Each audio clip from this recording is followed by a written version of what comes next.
Welcome to a new module, Negotiation Strategies, where we will explore how to approach discussions to achieve the best possible outcomes.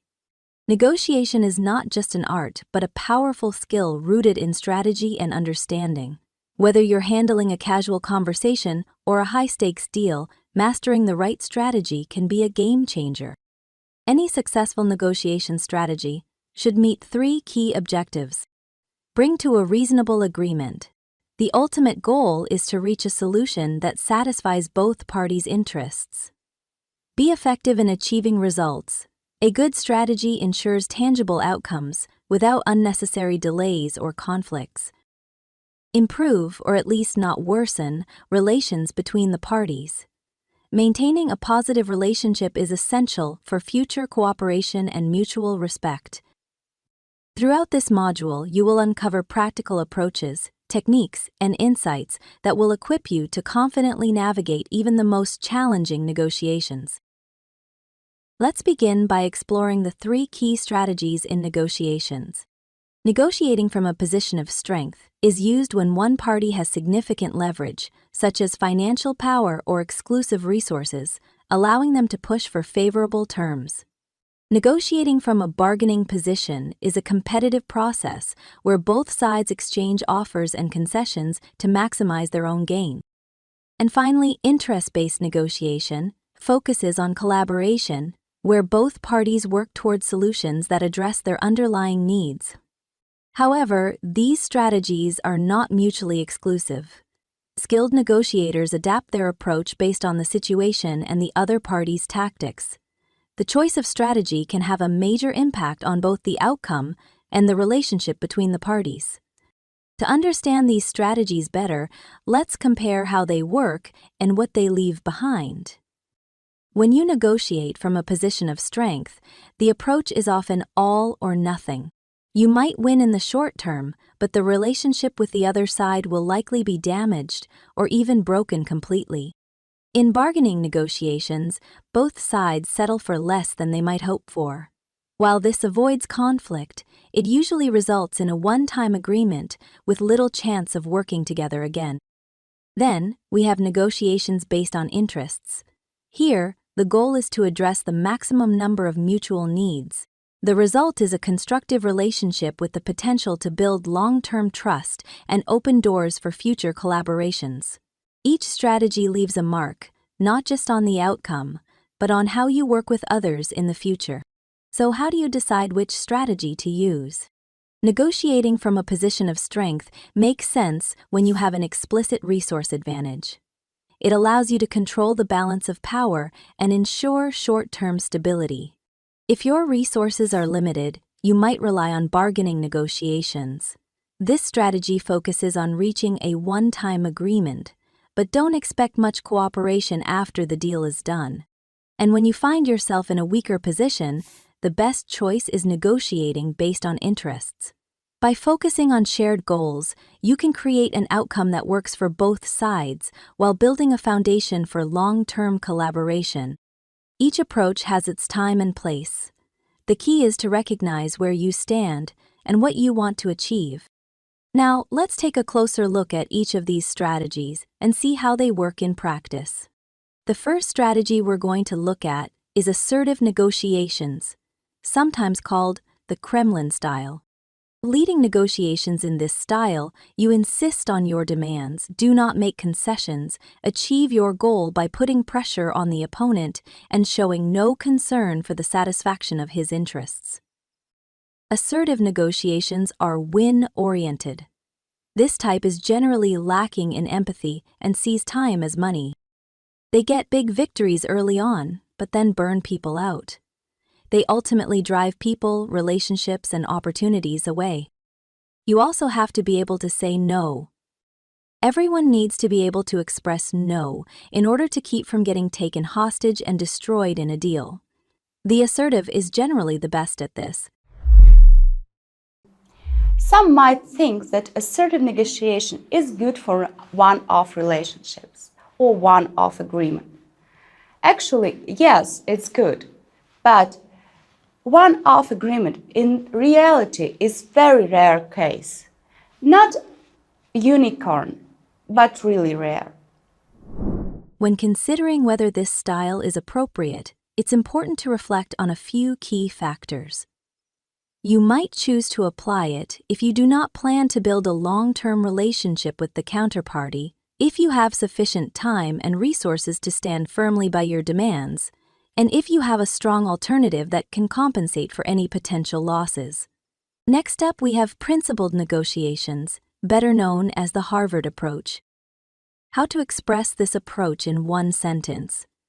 It is more than just getting to yes. A good agreement is one which is wise and efficient, and which improves relationships. Wise agreement satisfies both parties. It is fair and long-lasting.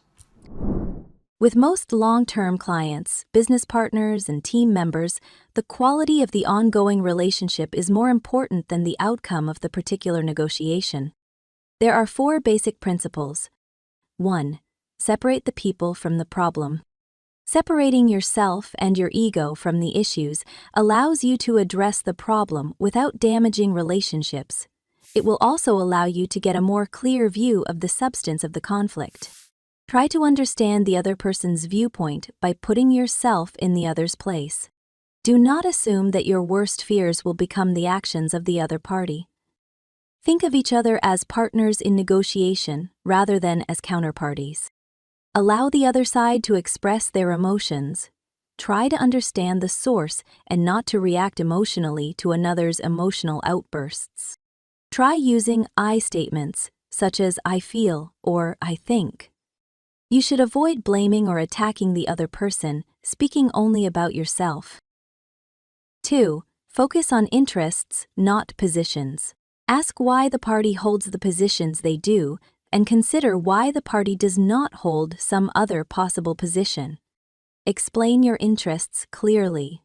Discuss these interests together, looking forward to the desired solution rather than focusing on past events. Focus clearly on your interests, but remain open to different proposals and positions. 3. Invent options for mutual gain. Brainstorm for all possible solutions to the problem. Evaluate the ideas only after a variety of proposals have been made. Start evaluations with the most promising proposals. Focus on shared interests, and when the parties' interests differ, seek options whereby those differences can be made compatible or even complementary. Make proposals that are appealing to the other side and with which the other side would ultimately find ease in agreement. The key to reconciling different interests is to look for items that are of low cost to you and high benefit to them, and vice versa. 4. Insist on using objective criteria. When interests are directly opposed, the parties should use objective criteria to resolve their differences. Criteria should be both legitimate and practical, such as scientific findings, professional standards, or legal precedent. The person you negotiate with today may be your close business partner tomorrow. Additionally, your reputation in your business community may be shaped by your reputation as a negotiator. Therefore, think big picture and be rational and reasonable in your negotiation, applying the principles of people, interests, options, and criteria set forth above. And finally, let's talk about bargaining. Bargaining is appropriate not only in the market, it plays a special role during negotiations in the field of commerce. What should you know in order to bargain with maximum benefit for yourself? 1. Prepare your calculations. You cannot start negotiations without careful preparation, and even more so to bargain. If you want everything to go according to your scenario, for this you need to know ZOPA, BATNA, and 3 options for agreement: not acceptable, unreachable, and compromising. 2. Don't be in a rush. Especially if you are negotiating with a new partner, client, or seller and do not have enough information about him. Without this knowledge, it is difficult to find a point that is worth clicking on in the bargaining process. Even if your opponent starts with a bargain, try to turn the conversation in the direction you need. Of course, bargaining may not be the most pleasant way to spend time, However, you should not try to complete it as quickly as possible, and you should not allow this to your opponent. In a hurry, it is difficult to make the right decisions, think about the conditions, and foresee the results. 3. Stay calm. You should not demonstrate how important this deal is for you, otherwise the opponent will decide that you are ready for anything. His conditions will become tougher, and he simply will not accept yours. 4. Name the price first. If the subject of bargaining is the price of a product or service, try to name it first. The opponent will start from the indicated price. 5. Take a break. After the opponent has offered his conditions, do not rush to immediately discuss them. Shut up for a while and try to express your dissatisfaction with facial expressions and gestures. 6.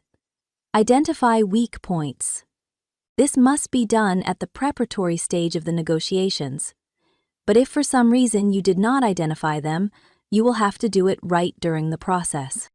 It is enough to listen carefully to the details.